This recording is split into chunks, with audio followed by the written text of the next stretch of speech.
Hello बच्चा party, कैसा चल रहा है सब कुछ। वोकैब शाला पर आपका एक बार फिर स्वागत है। आप नए हैं तो आपका स्वागत है।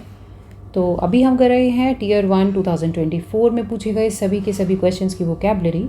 इससे पहले हम 5 क्लासेस देख चुके हैं। This is the 6th one. Let's start. देखिए, यहाँ पे होमोफोन की बात की गई है। होमोफोन आपस में सेम सुनाई देते हैं। तो देखते हैं क्या पूछा गया है। Ruby gave her mother a hug and offer to knead the dash. Knead होता है गूंदना, गूंथना एक्चुअली, गूंथना। I don't know the spelling, आप हिंदी में समझ जाइए क्या बोलना चाहती हूँ मैं। तो आंसर होगा फ्लोर। फ्लोर माने आटा, आटा ही गूंथा जाता है ना, आटा गूंथा जाता है तो आटा। बाकी फ्लोरा क्या होता है? फ्लोरा होता है किसी एक जगह का वनस्पति। फेवर जानते हैं आप, फ्लोर जानते हैं आप। आगे आ जाइए। यहाँ पे पूछा गया है one word substitution of the this which is defined here. देखिए, ये थोड़ा अलग टाइप का है। ये वन वर्ड सब्सटीट्यूशन नहीं है, कुछ अलग तरह का सवाल है, थोड़ा सा लंबा चलेगा ये। यहाँ पे जानने को काफ़ी कुछ मिलेगा। देखिए, पढ़ते हैं। The line round the rugged rocks the ragged rascal रैन।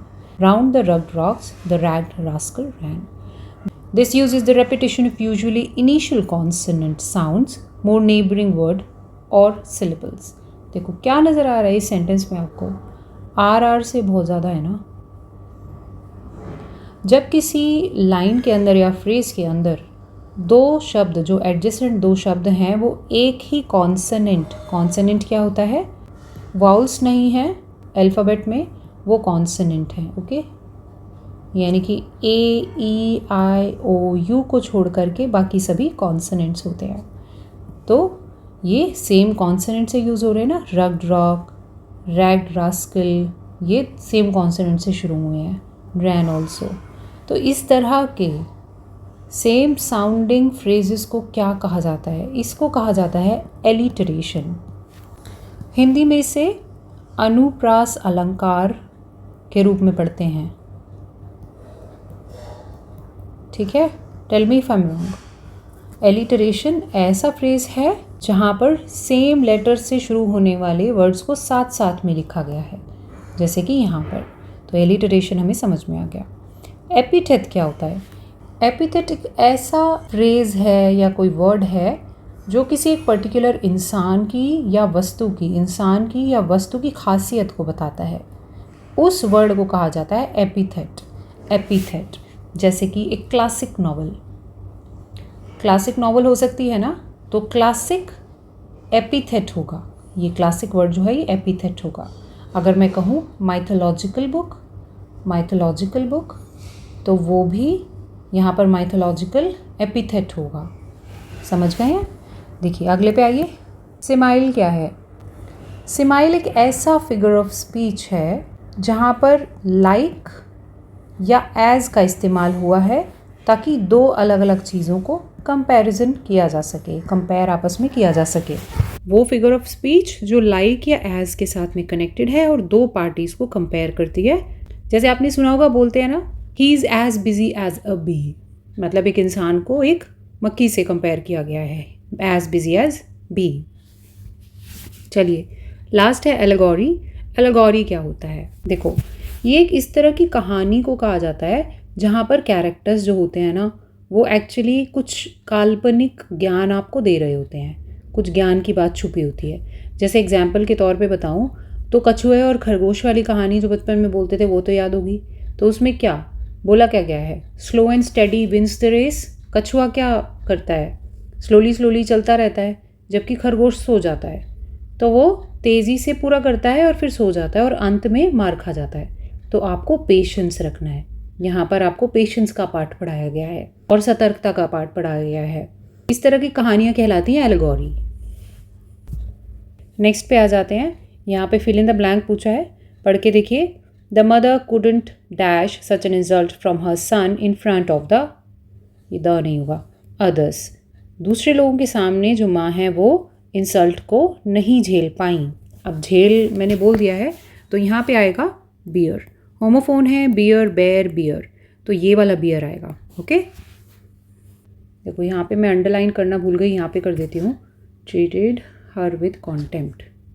ये जो फ्रेज़ है इसका बताना है कि कौन सा ईडियम आएगा। तो देखिए पढ़ के, due to her impoverished state most of her relatives treated her with contempt.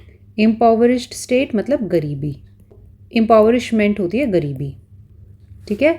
तो उसके रिलेटिव गरीबी की वजह से क्या करते थे, उसे कॉन्टेम्प्ट के साथ ट्रीट करते थे। कैसा बिहेव करते थे, कॉन्टेम्प्ट होती है बेइज्जती, ठीक है, बेइज्जती। तो यहाँ पे क्या आएगा, came in handy, turned up their nose at her, turn the corner at her, gave a wide space to her. तो आंसर होगा turned up their nose at her, मतलब थोड़ा नाक चढ़ाते थे उसे देख के। बाकी देख लो, केम इन हैंडी मतलब कि ज़रूरत के समय पर कोई चीज़ काम आ जाती है, तो दैट कम्स इन हैंडी। जैसे अगर आज आप नोट्स बना रहे हैं इन क्लासेस के, तो those notes will come in handy when you need it at the time of revision, है ना। ये एक सेंटेंस बन सकता है। ये देखिए, turn the corner at her. Corner turn का मतलब होता है to start improving after a difficult period, मतलब कोई एक डिफ़िकल्टी से आप गुजरे हैं और एक नई शुरुआत कर रहे हैं, ठीक है। Gave a wide space to her मतलब थोड़ा स्पेस दिया है, उसे जगह दी है या थोड़ी आज़ादी दी है। तो इसका आंसर होगा नंबर 2। अगले पे आ जाइए, यहाँ पे एंटोनिम बताना है। She left the party because her parents strict time restriction. यहाँ पर ना ब्लैंक था, यहाँ पे कुछ आना है। तो लेट का एंटोनिम क्या होगा, एग्जिट अर्ली, स्मॉल सफ़र, अर्ली, वो पार्टी से पहले चली गई। देखिए, वन वर्ड सब्सटीट्यूशन पूछा है। The soldier struck the enemy with the short sword fixed onto the end of the gun. ये कोई चीज़ होती है, short sword fixed onto the end of the gun. Gun होती है एक, ठीक है। उस गन में यहाँ पर कभी कभी आपने देखा होगा चाकू लगा होता है, नहीं, वो चाकू क्या कहलाता है, वो कहलाता है नंबर 2 बेयोनेट। बेयोनेट, उस चाकू को बोलते हैं बेयोनेट। तो इसका बताना था, ओके। चलो बाकी देख लेते हैं। बैरन, बिगॉट, बेटन। बैरन है ना, एक ऐसे इंसान के लिए यूज़ होता है जो बहुत ही इज़्ज़तदार इंसान होता है सोसाइटी का। कोई बिजनेसमैन हो सकता है, कोई सेनेटर हो सकता है, तो ये यूरोप का वर्ड है, वहीं यूज़ होता है। बिगॉट देख लीजिए, बिगॉट होता है कोई ऐसा इंसान जो बहुत कट्टर हो, अपनी विचारधारा को बदलना ना चाहता हो और बहुत अनरीजनेबल से बिलीफ हो जिसके। अगला देखिए, बेटन क्या है। बेटन ना वो होता है जो आपने देखा होगा, ऑर्केस्ट्रा मास्टर जो होता है उसके हाथ में एक स्टिक देखी होगी ना, जिससे वो गाइड करता है अपने बाकी के म्यूजिशियंस को, उस स्टिक को बेटन बोलते हैं। फिर से इन्होंने वन वर्ड सब्सटीट्यूशन पूछा है। I picked up my little clock and it began to dance gracefully. यहाँ पर था underline, dance gracefully. Move gradually, live smoothly, chime prettily या वर्क अग्रीएबली। इसका आंसर है चाइम प्रिटिली, चाइम प्रिटिली। तो डांस ग्रेसफुली के लिए आप चाइम प्रिटिली यूज़ कर सकते थे। इसका ना एग्जैक्ट मतलब ऐसे होता है कि गुनगुनाना शुरू करना या कुछ मेलोडियस गाने गाना शुरू करना, चाइम प्रिटिली। चाइम एक्चुअली बेल्स के लिए होता है वर्ड, ओके। ये इसका सबसे अप्रोप्रिएट सब्स्टिट्यूट यहाँ पे बनेगा। आगे देखिए, देखिए यहाँ पे सिनोनिम पूछा है। ये सेंटेंस एक्चुअली यहाँ पे जुडिशियस के बारे में पूछा actually. The choice was judicious as far as events proved. Judicious का आपको बताना है सिनोनिम। तो देखिए इसका ना आंसर होगा प्रूडेंट, प्रूडेंट। देखो इन दोनों का ही मतलब समझिए। कोई ऐसी चीज़, कोई ऐसा एक्ट जो बुद्धिमत्तापूर्ण हो, जिसमें आपने पूरी दिमाग अपनी लगा दी है और तब डिसीजन लिया है, सही रीजंस को इकट्ठा किया है और एंड में जजमेंट दी है, तो आप क्या हैं, आप जुडिशियस हैं, आप प्रूडेंट है उस काम में, ठीक है। सिली क्या होता है, ना समझ। ना समझ के लिए सिली यूज़ करते हैं ना। हेस्टी यानी रश में है, बहुत जल्दी में है, फटाफट सब कुछ करना चाहते हैं। रिडिकुलस, रिडिकुलस होता है कुछ जिस पे आपको हंसी आए, बेवकूफ़ों वाली बात होती है ना, जिसमें कोई रीज़न ही नहीं होता, तो लाफेबल कोई चीज़ होती है तो वो रिडिकुलस कहलाती है। तो आंसर जुडिशियस का था प्रूडेंट। अगला देखिए, यहाँ पर सब्स्टिट्यूट करना है इस पूरे सेंटेंस को। The betrayer of country was at last unmasked. Betrayer को बेनकाब कर दिया है। कौन होते हैं बिट्रेयर, ट्रेटर होते हैं जी। ट्रेटर जो होते हैं ना वो कौन होते हैं, देशद्रोही, ठीक है जी, देशद्रोही। अभी बाकी शब्द भी देख लेते हैं। ट्रॉन्ट क्या होता है, बहुत बार आता है ये भी एग्ज़ाम में। एक ऐसा बच्चा जो स्कूल से छुट्टी कर ले और परमिशन ना ले, without permission, without permission school नहीं जा रहा है, वो बच्चा कहलाता है ट्रॉन्ट। ट्रांसग्रेसर कौन होता है? कोई ऐसा जो लॉज को, रूल्स को वायलेट कर रहा है, ठीक है, वो कहलाता है ट्रांसग्रेसर। थीस्ट जो भगवान में विश्वास रखता है, ओके, गॉड का बिलीवर होता है, वो होता है थीस्ट। और अगर मैं कहूँ एथीस्ट, एथीस्ट होता है नास्तिक, जो गॉड में बिलीव ना करे, बस ए लगा दिया है आगे। आगे आ जाइए, ईडियम बताना है, let the dust settle, let the dust settle. तो इसका आंसर होगा number 4, to wait for a situation to become clear और सर्टन। सिचुएशन का क्या हाल है, क्लियर होने दो, फिर देखते हैं क्या होगा, लेट द डस्ट सेटल। आगे आ जाइए, यहाँ पे इनकरेक्टली स्पेल्ड बताना है, मोमेंट, ये होती है स्पेलिंग। अगला देखिए, सिनोनिम बताना है, it was his decency that he employed him. वह उसकी डिसेंसी थी जो उसने नौकरी पर रखा उसे। तो डिसेंसी के लिए कर्टिसी यूज़ होता है, कर्टिसी। इन दोनों का ही मतलब होता है शिष्टाचार। आपके अंदर शिष्टता है, इसी वजह से आप कोई अच्छा काम करते हैं ना, आपके अंदर कर्टिसी है, डिसेंसी है, ठीक है। रूडनेस क्या है भाई? अशिष्टता, बिल्कुल उल्टा, या असभ्यता, उसको आप क्या कहेंगे? रूडनेस। डिसेप्शन क्या है?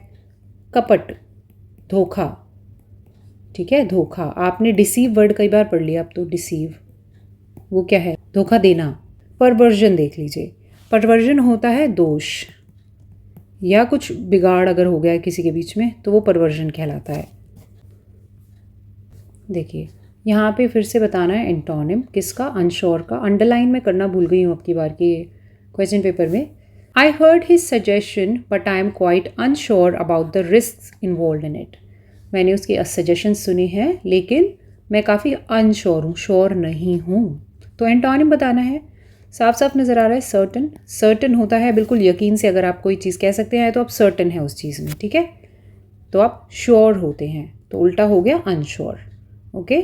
थॉटफुल क्या हुआ? सोच समझ के कुछ किया, समझदारी से। इंटरेस्टेड जिसमें दिलचस्पी हो। डाउटफुल जिसमें डाउट हो, थोड़ा दाल में कुछ काला लग रहा हो। अगले पे आ जाइए, देखिए यहाँ पे ना स्पेलिंग एरर पूछा गया है और इसका आंसर वैसे 4 है, but I am my self doubtful कि इसका आंसर क्या होगा, क्योंकि यहाँ पे मुझे कोई भी स्पेलिंग ऐसी नहीं नज़र आई जिसमें एरर हो। अगर आपको नज़र आती है तो प्लीज़ कमेंट सेक्शन में मुझे भी बताइए। There are many beliefs about ancient artifacts that some of them are patently not true. Artifacts का भी यही स्पेलिंग होता है, beliefs का भी यही होता है, ancient का भी, सभी का स्पेलिंग सही है। I don't know how this is the answer. तो इसको आप क्रॉस चेक करिए, अगर आपको कुछ मिलता है तो मुझे भी बताइए। देखिए यहाँ पे अच्छा खासा इन्होंने पूछा है, देखते हैं क्या है। क्वेश्चन नंबर 22 और 24, ये दो क्वेश्चन हैं जिसमें वो क्या बनी है, तो देखते हैं। 22 ब्लैंक नंबर 2 के अंदर, this a rise in global temperature dash already occurred in leading to extreme weather events that brings dash heat waves. Intense heat waves मतलब बहुत इंटेंस, बहुत भयानक टाइप की हीट वेव्स आ चुकी हैं, ठीक है, तो यहाँ पे आएगा इंटेंस। नंबर 4 पे देखिए, चलिए यहाँ से पढ़ते हैं। The combination of these factors means the impact on human health is increasing and is dash governments take action now to dash climate change. इसका आंसर है ओनर, ओनर। देखिए इट सीम्स इनकम्प्लीट क्योंकि हमने बाकी के ब्लैंक्स नहीं करे हैं, तो अगली बार की क्लास में मैं इसको ठीक से डाल दूँगी। चलिए आज का क्लास यहीं पे ख़त्म होता है। अगर आपने अभी तक चैनल को सब्सक्राइब नहीं किया है तो प्लीज़ इस चैनल को जल्दी से सब्सक्राइब कर लीजिए, क्योंकि बहुत कुछ चैनल पर आने वाला है। अभी जो चल रहा है वो भी काफ़ी इंपॉर्टेंट है and all the exams are lined up. It is going to be a roller coaster ride. शुरुआत कर दीजिए वोकैबशाला के साथ, सारी अपनी वोकैबलरी ख़त्म कर लीजिए, सारी टेंशन इस चैनल को दे दीजिए, जल्दी से इसे सब्सक्राइब कर लीजिए। अभी मैं आपसे अलविदा लेती हूँ, बाय बाय।